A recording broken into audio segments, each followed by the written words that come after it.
The solving circle is a useful concept developed by Dr. Glasser to help people understand relationships and find ways to work through issues and problems. C.G. Jung stated at the end of World War II that our technological progress was moving much faster than our ability to get along with one another. We had developed weapons of mass destruction, but failed with social construction.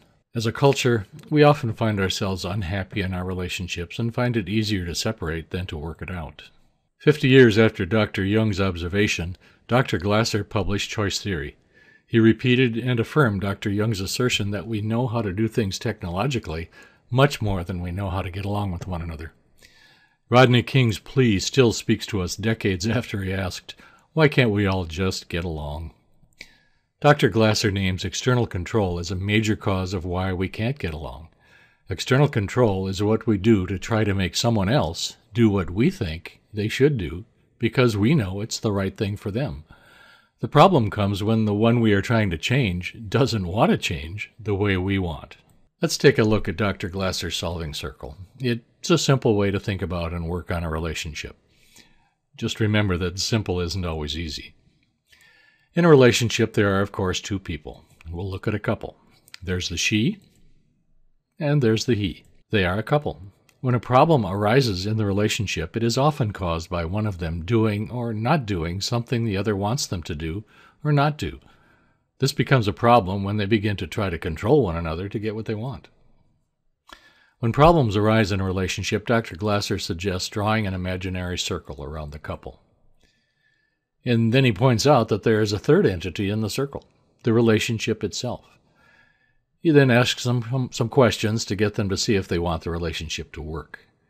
Then he gets them to acknowledge that the only person they can control is themselves, not each other. If they are putting the relationship itself ahead of their individual wants, they have a chance of both getting what they want. When each individual works to answer this question before trying to control the other, a big step has been taken to heal the relationship and keep it healthy. The question is what I'm doing drawing us closer or driving us apart? There are some other questions that Dr. Glasser used when working with the solving circle. Are you here because you really want help, or are you here because you have already made up your mind to separate but want to be able to say that you've tried to get help? Very briefly, what do you believe is wrong with the relationship? Whose behavior can you control?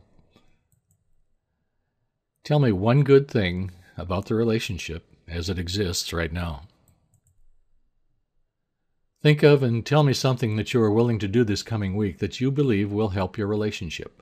Whatever it is, it must be something you can do yourself. It must not depend in any way on what your partner should or should not do.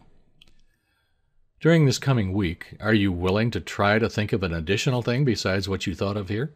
And then do it, following the same "I can control only what I do" conditions as in the previous question? Admittedly, this is a very brief glimpse into what can be a very helpful way to work on a relationship. For more on the solving circle, read Choice Theory by Dr. William Glasser.